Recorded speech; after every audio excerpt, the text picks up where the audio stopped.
terrifying, true late-night encounters that will haunt you.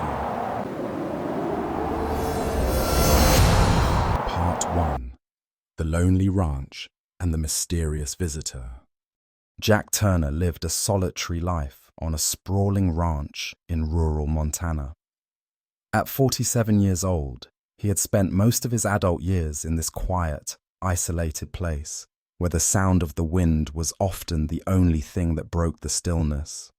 His wife, Lila, had passed away 5 years ago, leaving him with nothing but memories and the vast empty house they once shared. His children had grown up and moved away, leaving him with only his loyal dog Duke for company. The house itself was large, too large for one person. Jack had considered downsizing after Lila's death, but the idea never sat well with him. The memories of their years together, the life they built here, were woven into every corner of the house.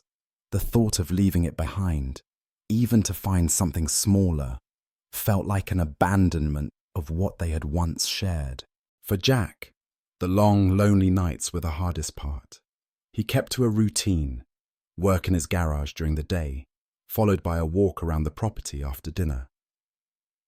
It was his time to clear his mind, to settle his thoughts, and to reconnect with the quiet, open land he loved. One crisp autumn evening, after a long day of working on an old truck, Jack grabbed Duke's leash and stepped out the front door. The air was cool, and the setting sun painted the sky in hues of orange and purple. Duke, a large German shepherd, trotted alongside him, his tail wagging. As they made their way across the property, Jack felt the familiar comfort of solitude until something caught his eye. He glanced up at the second-story window, the one that faced the bedroom he and Lila once shared. For a brief moment, he thought he saw a shadow move across the window, just a flicker, a whisper of movement. Jack stopped dead in his tracks, his heart pounding. The house was empty.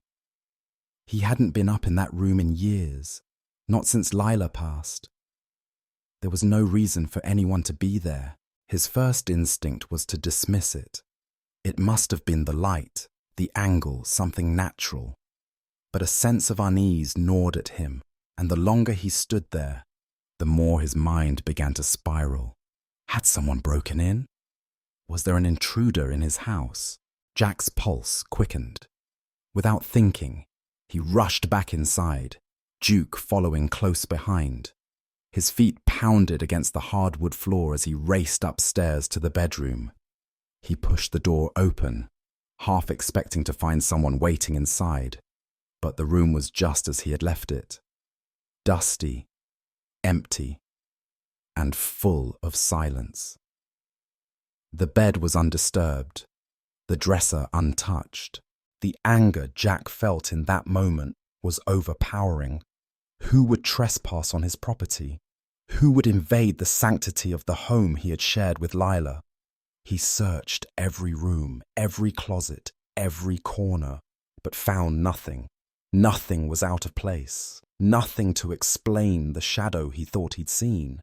Jack stood in the middle of the room, his hands clenched into fists.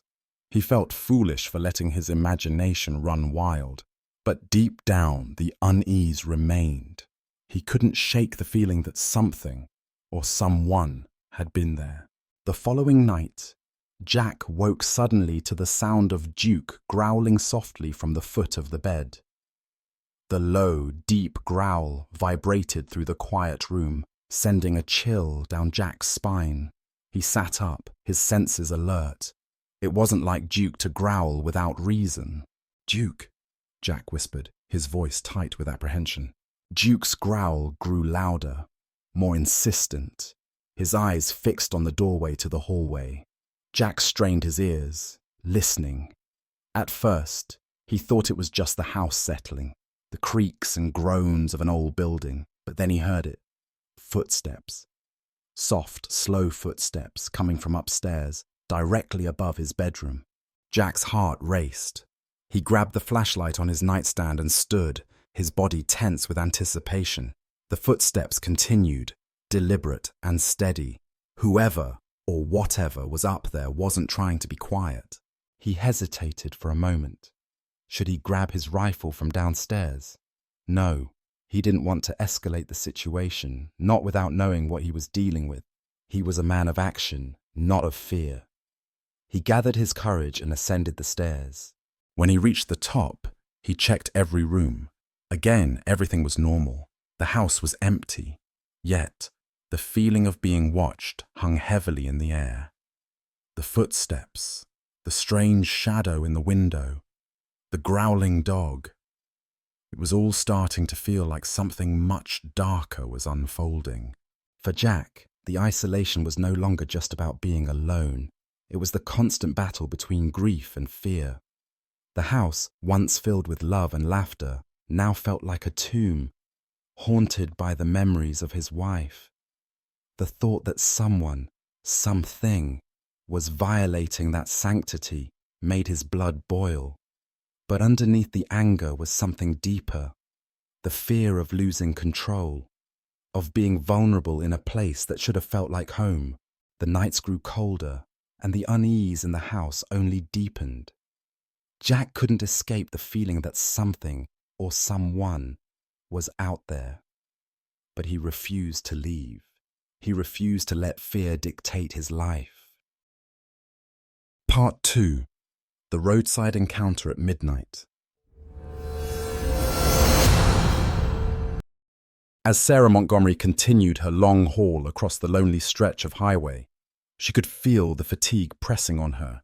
She had been driving for hours, her truck humming steadily along the road. The monotonous hum of the engine, the steady rhythm of the tires on the asphalt, was something she had come to rely on. It was a familiar comfort during the lonely hours of the night. She had grown accustomed to the silence, the dark stretches of highway that seemed to go on forever, the endless miles between her and civilization. Sarah was used to driving through the dead of night.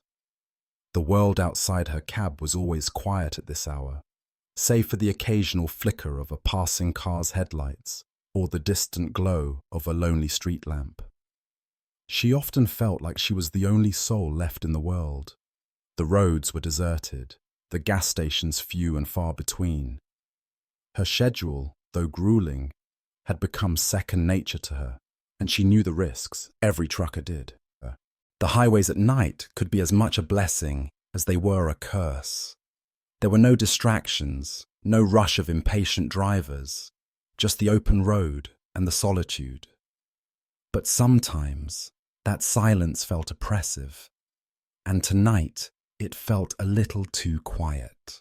It was just past 2 a.m. when she decided to pull off the highway to refuel and stretch her legs.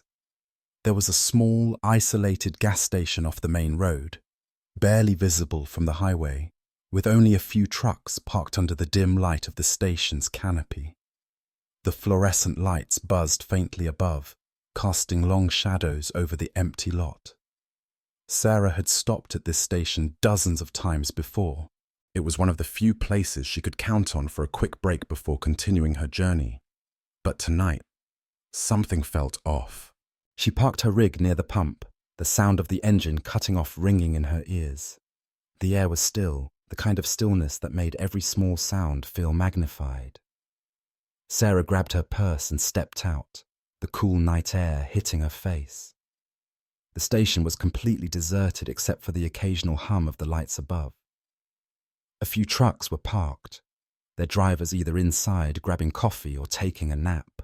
As she stretched her legs, she scanned the lot, her eyes catching on an old, beat-up Volkswagen van parked at the far end of the lot. There was nothing particularly strange about the van. It was just a cheap, rusty old vehicle, one that had clearly seen better days. But what unsettled Sarah was that the van's headlights were off, despite the fact that the engine was running. No one was inside the vehicle, but the engine's faint hum filled the quiet night air. There was something about it that felt off. It was as though the van was waiting, watching. She tried to shake off the feeling. After all, it was late, and she was tired. Her eyes glanced back toward the gas station, but she couldn't help glancing back at the van. The longer she stood there, the more the van seemed to draw her attention. Why was it running so late at night? Why was no one inside?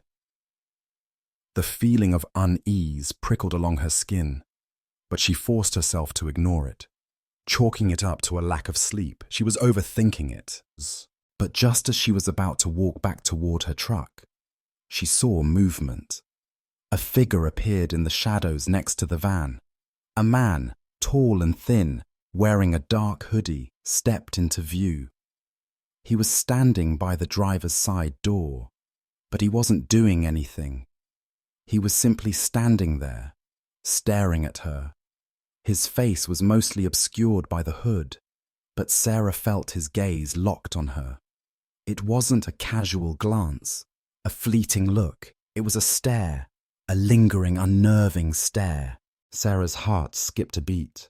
Her instincts screamed at her to get back in her truck, to get away from this man. The hairs on the back of her neck stood up as she slowly started to move back toward her truck. She didn't want to look like she was rushing, but the fear had already taken hold. Every step felt heavier than the last. She didn't dare glance back at him, but she could feel his presence in her peripheral vision, following her every move. Just as she reached the driver's door of her truck, she heard the sound of footsteps behind her. Rapid, steady footsteps. Someone was walking toward her. She didn't turn around. Her pulse quickened, and panic began to rise. Her hand was trembling as she reached for the handle of her truck, but before she could get in, she heard a voice call out to her. "Hey, you headed out this way too?" Sarah froze. The voice was low and gravelly, but there was something unnerving about it, something that made her stomach twist. She forced herself to look over her shoulder. The man was still standing there, a few feet away, his eyes dark and unreadable. He wasn't close enough to touch her, but the gap between them felt too small for comfort. "I'm fine, thanks," Sarah replied, trying to keep her voice steady. She opened the door and stepped inside, but before she could fully close it, he spoke again. "Don't be like that. I'm just trying to make some small talk." Sarah slammed the door shut, locking it as quickly as she could. Her hands were shaking as she started the truck, the engine rumbling to life. She glanced in the side mirror, and for a split second, she saw him standing there, unmoving, watching her. Her breath came in shallow gasps. She couldn't get away from the gas station fast enough. Her foot slammed on the accelerator, and the truck sped out of the lot, the lights of the station fading in the rearview mirror. As she left the station behind, Sarah tried to calm herself. She was just tired. That's all it was. She had imagined the tension. He was probably just some guy out for a late-night stroll. But as she made her way down the dark road, she noticed something that made her blood run cold. The van was following her. It wasn't in the rearview mirror yet, but she saw its headlights flicker on in the distance. The van was moving, slowly gaining on her. The hairs on the back of Sarah's neck prickled. Her heart raced. She pushed the pedal to the floor, urging her truck to go faster, but the van kept pace. It didn't speed up, didn't make any sudden moves, but it stayed with her, like it was waiting for her to do something. Anything. Her mind raced. Why was he following her? What did he want? She couldn't shake the feeling that something was terribly wrong. The road ahead was long and dark, and the more Sarah tried to outrun the van, the more it felt like she was heading deeper into the woods, into the darkness. The trees on either side of the road loomed, casting deep shadows that seemed to stretch toward her like grasping fingers. She glanced at her phone. No signal, no way to call for help. The van wasn't far behind now. Sarah's knuckles were white from gripping the wheel. She was starting to feel dizzy, trapped, as though there was no way out. Her pulse pounded in her ears, the only sound that seemed to matter. The headlights of the van were getting closer, too close. She couldn't outrun it anymore.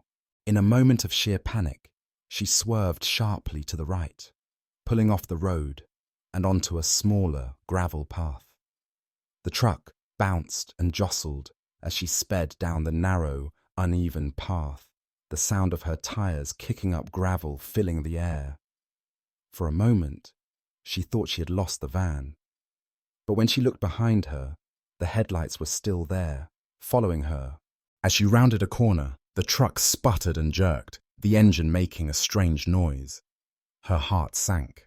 The truck was stalling. She had nowhere to go. The van was closing in, and Sarah felt a chill of dread settle over her. The engine sputtered once more and then died completely. She slammed her hands on the wheel in frustration, but it was too late. The van was nearly upon her now. And then, in the blink of an eye, the van swerved around her truck, cutting off her escape. The headlights blared as the van came to a stop, blocking the narrow path. The figure in the van stepped out slowly, his face obscured by the shadow of the hood. Sarah could only see the faint outline of his form. She couldn't move. She couldn't breathe. The man didn't approach her right away. He stood by the van, watching her with that same unnerving stare. Sarah's hands were shaking uncontrollably, her heart hammering in her chest. She was trapped. There was no way out. Just then, the figure raised his hand slowly and pointed. In the distance, Sarah could barely make out the outline of another car, lights blinking on and off. She felt a wave of confusion wash over her, but before she could process it, the man spoke in a low, eerie voice. "You're not the only one who's been followed tonight." As Sarah's mind raced, she finally understood the horror of her situation. This wasn't just about her. She wasn't the only target. And now she was stuck in the middle of it all. Part 3. The Abandoned School and the Lost Spirits. Tyler Davis had always been drawn to the eerie allure of abandoned places.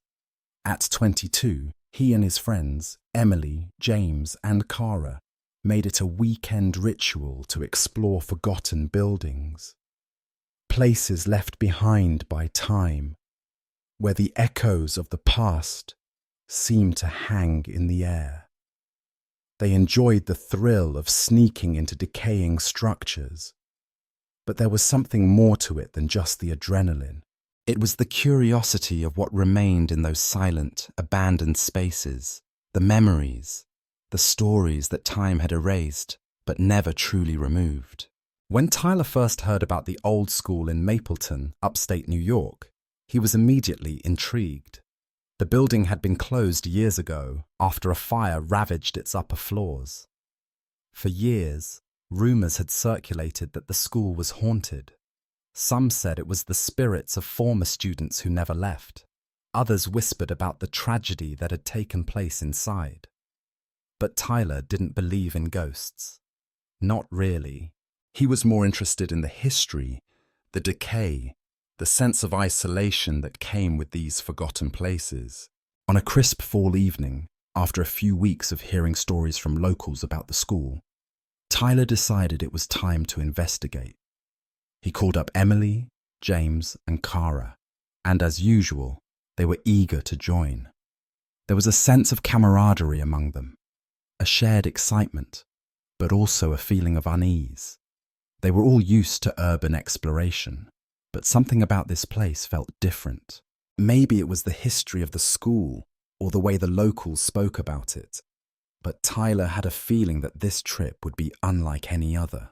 The school stood at the edge of town, hidden behind a veil of overgrown trees and tangled vines. The night was thick with the scent of wet earth and dying leaves. As they approached the building, the outlines of the brick walls loomed in the distance, casting long, crooked shadows under the moonlight. It looked less like a school and more like a forgotten monument to tragedy, a place that had once been filled with life but now stood silent, waiting for the past to be rediscovered.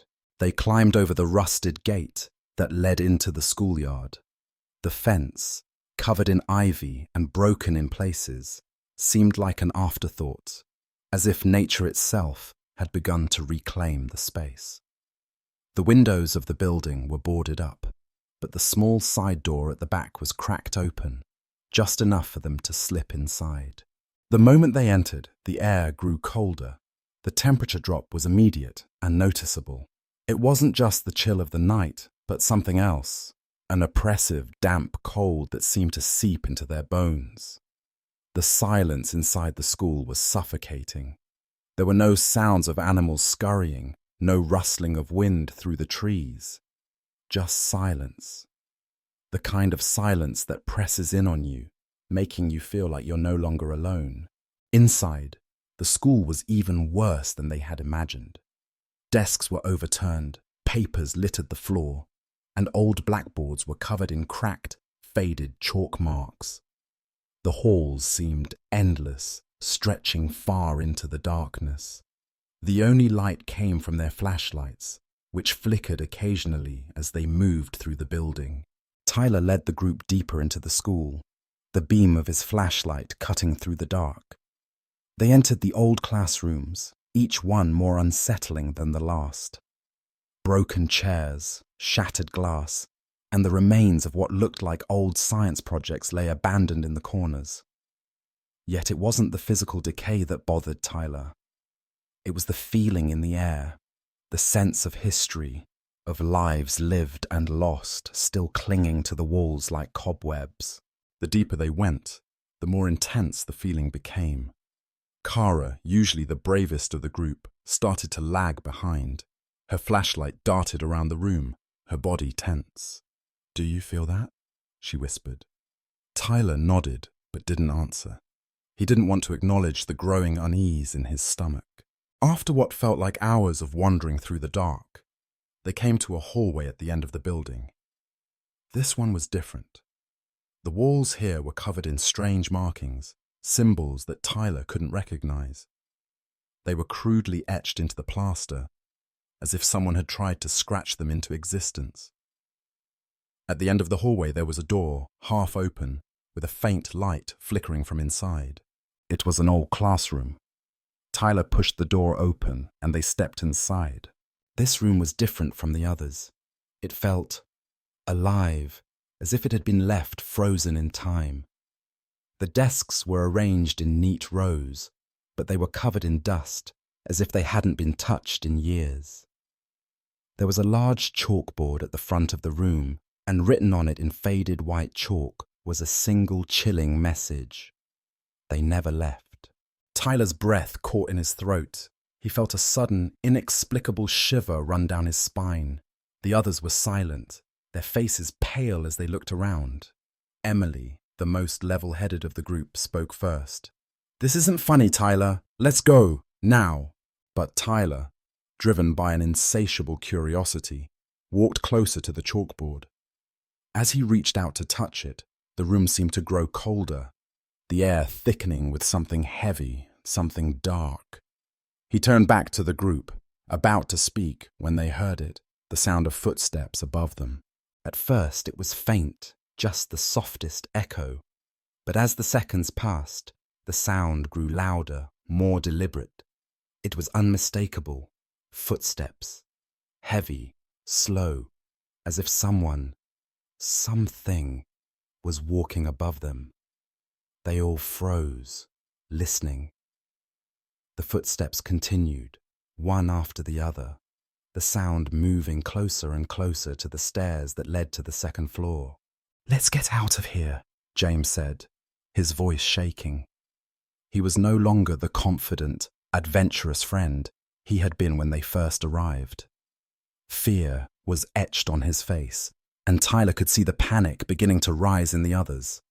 Kara looked like she was about to bolt, but she didn't. They all stood frozen, unsure of what to do next. Then, without warning, the door to the classroom slammed shut behind them with a deafening crash. The force of it made the walls tremble, and the sound echoed through the hallways. They all screamed, scrambling for the door, but it wouldn't open. Tyler pulled at the handle, but it was stuck. It was as though the door itself was refusing to let them leave. Panic set in.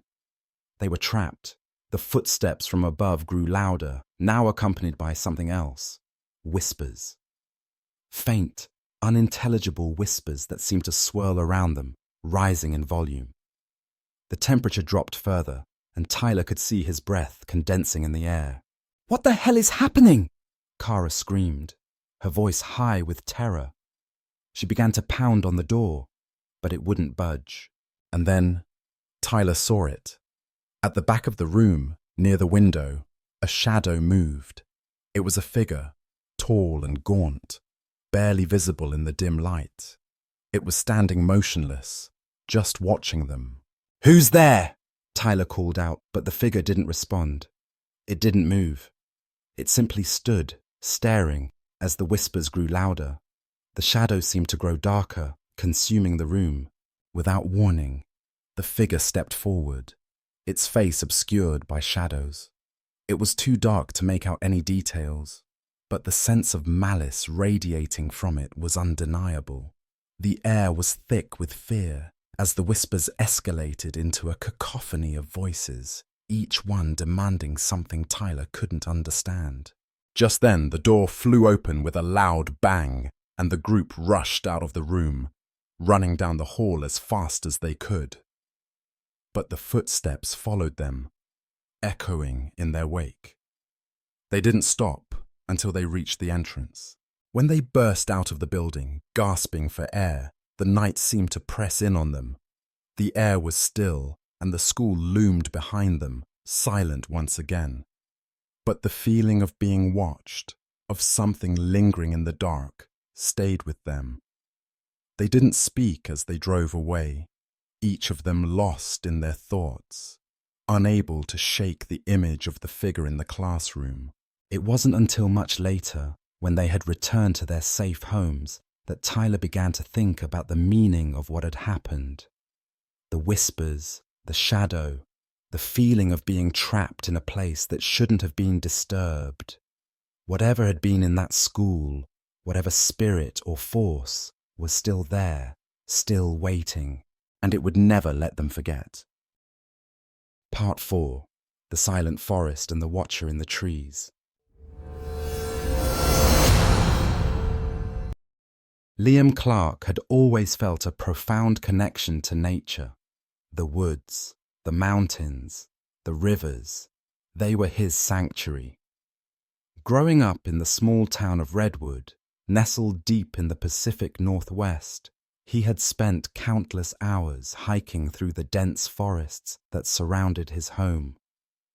The towering redwoods were more than just trees to him. They were silent guardians of the land, their branches reaching up toward the sky as if holding ancient secrets. The forest was a place of peace, of solitude, where the noise of the world faded, and the only sound that mattered was the whisper of the wind through the leaves.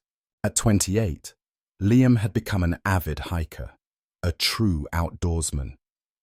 He made it a point to escape the busy rhythms of life at least once a month, taking long treks into the wilderness to clear his mind. It wasn't about conquering mountains or pushing himself to the limit. It was about finding clarity in the quiet, in the stillness of the forest. There, alone with nature, he could breathe deeply and feel truly at peace. One late autumn evening, as the sun dipped below the horizon, casting a soft golden glow over the landscape, Liam decided to embark on a solo hike through the Redwood National Park. The park was expansive, a vast stretch of land filled with some of the oldest and tallest trees in the world. This time, he planned to venture further into the forest than he ever had before, to explore a remote section of the park that few others dared to visit. It was the kind of journey that would require a few days of camping, and he welcomed the solitude. The air was crisp as he loaded up his gear, tying his boots tightly and slinging a heavy backpack over his shoulders. His flashlight, a reliable companion on these excursions, hung by his side, ready to cut through the night when necessary. He had hiked these woods countless times, so he knew the trails well. But there was something about tonight that felt different. As he made his way into the depths of the forest, the familiar sights and sounds of nature felt distant, as though something was amiss. The forest was unusually silent, The usual hum of insects and the rustling of small animals in the underbrush were absent. The trees, their gnarled trunks stretching hundreds of feet into the air, seemed to press in around him, creating an overwhelming sense of enclosure.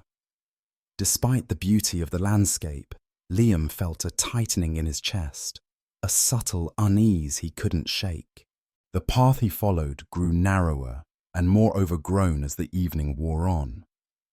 By the time he found a small clearing near a creek, the sky had darkened completely, and a blanket of stars stretched overhead. He set up camp, the sound of the water rushing nearby providing a calming backdrop to the otherwise still night. As Liam sat by his fire, the crackling of the wood was the only sound that filled the air. The forest, usually alive with its nocturnal creatures, felt dead. The stillness was unsettling, like the forest was holding its breath. By the time the fire had burned low, Liam could sense something watching him. He had spent enough time in these woods to recognize when something wasn't right. It was subtle at first, just a feeling, a sense of being observed. He told himself it was just his imagination, that the isolation of the forest was playing tricks on him. But the feeling persisted. Every time he glanced toward the tree line, the shadows seemed to shift unnaturally, as though something was moving within them. Liam stood up, his flashlight in hand, but nothing was there. The only sound was the rustling of the leaves in the wind. Shaking off the sensation, Liam settled back down by the fire. He was used to being alone in the woods, and there was nothing here that could harm him. Yet, a cold shiver ran down his spine, and the unease continued to grow. It was then that he heard the first noise. A soft, barely audible rustling in the underbrush, followed by a faint crunching sound, as if someone was walking carefully among the leaves. Liam tensed, his eyes darting toward the trees. His heart skipped a beat. He had been so focused on the stillness of the night that he hadn't noticed the soft footsteps creeping closer. He reached for his flashlight, his fingers trembling as he clicked it on. The beam sliced through the darkness, illuminating the trees in front of him. Nothing. The rustling had stopped. The forest had fallen silent again. He stood there for a moment, scanning the shadows, but saw no movement. His pulse quickened. Could it be an animal? Perhaps a deer or a larger predator? It was possible, but something about the sound, too deliberate, too cautious, felt wrong. It wasn't the sound of an animal moving through the woods. It was too controlled. Liam's breath caught in his throat. He couldn't ignore the feeling that he was no longer alone. As he sat back down, trying to calm his nerves, the rustling began again. This time, it was louder, closer, and then the unmistakable sound of something or someone moving around the edge of the clearing. Liam's instincts screamed at him to get up, to run, to leave, but he stayed frozen in place, his body stiff, his mind racing. The flashlight was still clutched tightly in his hand, but the beam shook with his growing anxiety. The noise came from his left, and this time it was unmistakable. Someone human, was walking just beyond the tree line, moving in a way that made it clear they were intentionally staying out of sight. Liam's heart hammered in his chest. He knew he had to confront this. If there was a person out there, he couldn't just sit back and wait for whatever was happening to unfold. With a deep breath, Liam stood up and grabbed his backpack, slinging it over his shoulders. He quickly packed up his camp, knowing that he couldn't stay here another minute. The footsteps were growing louder, and now the sound of heavy breathing, low and rhythmic, drifted toward him. It was unmistakable. Liam moved quickly, carefully, trying to stay as quiet as possible. He turned away from the direction of the footsteps and started moving deeper into the forest, away from the clearing, toward the path he had originally come from. The trees seemed to close in around him, the shadows becoming deeper, more oppressive with each step. He was no longer following the trail, he was just trying to get away. But as he moved through the underbrush, he noticed something even more disturbing. There was no longer any rustling in the trees. The usual sounds of the forest had disappeared. It was as though the entire wilderness had gone quiet again, and for the first time, Liam felt a true sense of isolation. He wasn't alone, but there was no one to help him either. The woods had become a maze, and he was lost inside it. Then, just as he rounded a bend in the trail, he saw it. A figure, standing motionless in the shadows of the trees. A tall silhouette, its features obscured by the night, but its presence unmistakable. It wasn't a man. It wasn't anything human. The figure was too still, too unnatural. It had the shape of a person, but the proportions were wrong. Its limbs were unnervingly long, its body thin and elongated. The figure seemed to stretch unnaturally, as if it didn't belong in this world. Liam froze in terror. His mind screamed at him to run, but his body wouldn't obey. The figure didn't move, didn't react. It simply stood there, watching him. And then, without warning, it stepped forward, its movements fluid and eerie. It didn't walk, it glided, its feet not quite touching the ground, as though it was hovering just above the forest floor. In a sudden surge of fear, Liam turned and ran. He didn't look back. His legs burned as he pushed himself harder, faster, desperately trying to get away. The sound of his own breath was deafening in his ears as he sprinted through the trees, not daring to glance over his shoulder. He didn't need to. He could feel its presence just behind him. Finally, after what felt like an eternity, he broke through the trees into an open field. The lights of the nearby campground were just visible in the distance. He stumbled toward them, gasping for air, his mind reeling with the images of what he had just seen. When he reached the camp, Liam collapsed to the ground, shaking uncontrollably. He couldn't speak. He couldn't process what had happened. The forest, the wilderness, had never been the same after that night. The woods, once his sanctuary, now felt like a prison. The watcher in the trees was still there, lingering in the shadows. And Liam knew that, no matter how far he ran, he would never escape it. The conclusion of a haunting journey. As the nights grew darker and the eerie events began to unfold, the lives of Tyler, Sarah, Liam, and Jack became intertwined in a shared experience of fear, uncertainty, and discovery.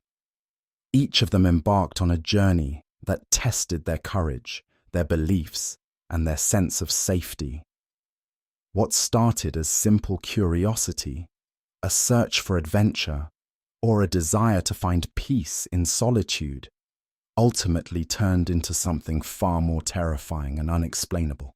Tyler's exploration of the abandoned school was not just a journey into the past, but a confrontation with something far more sinister, something that had been lurking for years in the shadows of that decaying building. The symbols scratched into the walls, the cryptic message on the chalkboard, and the inexplicable footsteps in the empty hallways all pointed to something beyond human understanding. For Tyler and his friends, the building became a place where the past had not only left its mark, but had taken on a life of its own. They had sought to discover the mysteries of the school, but what they found was a chilling reminder that some places are meant to be forgotten. Sarah, on the other hand, found herself trapped in a nightmare on the open road, alone in the vast emptiness of the highway. Her encounter with the strange man in the van and the haunting sensation of being followed revealed a hidden vulnerability that many of us overlook. The peaceful stretches of road that once felt like freedom suddenly became her prison, as she grappled with the terrifying thought that something or someone was lurking just beyond her reach. What started as an innocent stop at a gas station became a terrifying reminder that danger can find you anywhere, especially when you least expect it. For Liam, the forest had always been his sanctuary, a place of solace and peace. But that peace was shattered when he encountered the inexplicable figure in the trees, a shadowy presence that seemed to emerge from the very darkness of the forest. His once serene hikes turned into a race against terror, as the forest, which had once offered him clarity, became a place of confinement. The quiet beauty of nature was replaced with a constant sense of being watched, of being hunted by something he could not comprehend. His journey through the forest revealed that no matter how familiar we may feel in our surroundings, there are always forces beyond our understanding that can shift our reality in an instant. And then there was Jack, the lonely man who lived on the expansive farm. His life, filled with routine and quiet, was upended when he began to notice strange occurrences in his home. The fleeting shadow in the window, the growl of his dog at night, and the unsettling discovery of his late wife's belongings all pointed to something disturbing, something he couldn't explain. His search for answers led him to confront not only his fears, but also the grief and loneliness that had haunted him since the death of his wife. In the end, Jack's encounter with the mysterious woman in his home became a symbolic confrontation with his own emotional turmoil, a reminder that sometimes the past refuses to stay buried, and we are forced to face what we fear most. Together, the stories of these four individuals intertwine to form a tapestry of fear, mystery, and the unknown.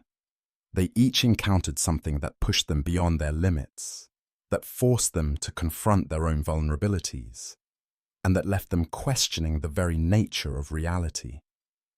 Their stories are a reminder that the world is not always as it seems, that things lurking in the shadows, whether they are physical or emotional, can have a profound impact on our lives. There are many lessons to be drawn from these chilling tales, but the most significant ones come from the way each character confronted their fears. In each story, the protagonists were forced to confront something far beyond their control, whether it was an invisible force, a haunting presence, or an emotional trauma they could not escape.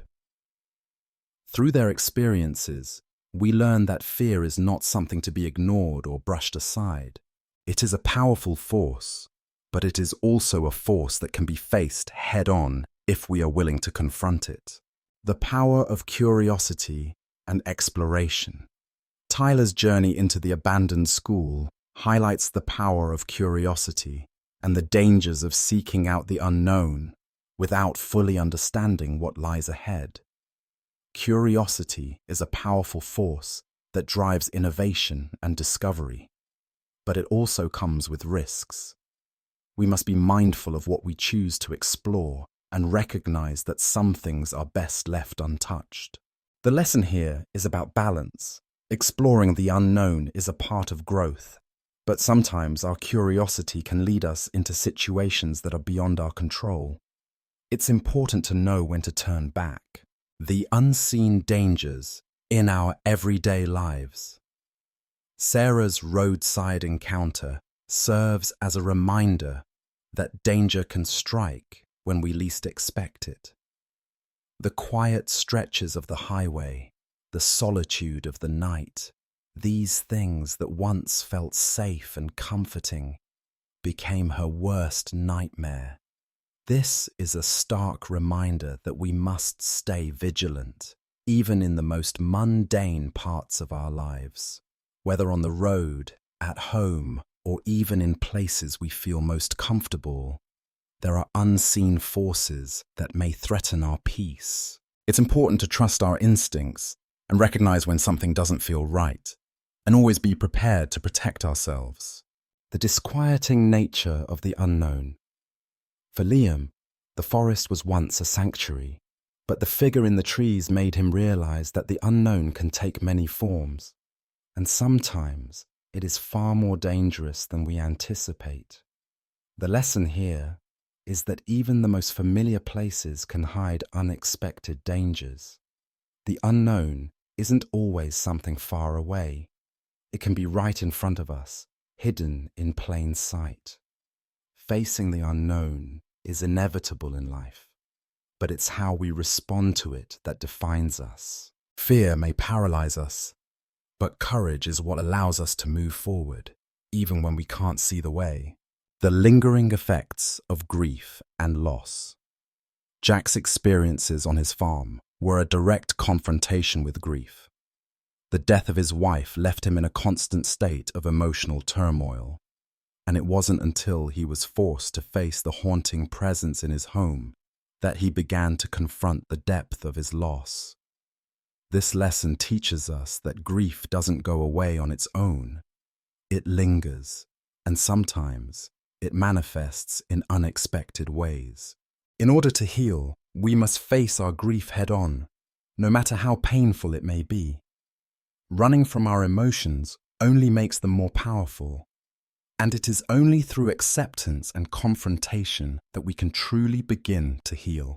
In our daily lives, we often face similar moments of fear, uncertainty, and the unknown. We all have moments where we are forced to confront something we cannot control, whether it's an unexpected crisis, a loss, or the overwhelming feeling of being alone in the world. The lessons from these stories can help guide us in how to face these challenges. Embrace curiosity, but do so wisely. Curiosity is a powerful tool for personal growth and discovery, but it's essential to know your boundaries. Explore new ideas, seek new experiences, but always be aware of your limits. Don't rush into situations without understanding the risks involved. Take time to prepare and recognize when it's best to step back. Trust your instincts. Just as Sarah did, we must trust our gut feelings. When something doesn't feel right, don't ignore it, whether it's a situation, a person, or an environment. Listening to our instincts can be the difference between safety and danger. It's a skill that can be honed, but it requires awareness and self-confidence. Accept and confront the unknown. Life is full of uncertainties, and the unknown can be terrifying. But as Liam learned, the unknown doesn't have to be feared. It can be embraced. The first step in overcoming fear is acknowledging it. Once we accept that fear is part of the process, we can move forward with courage. The unknown doesn't have to control us. We have the power to face it. Heal from grief by confronting it. Like Jack, we all have our struggles with grief and loss, but hiding from it only prolongs the pain. The most important lesson is to confront your emotions and seek support when necessary.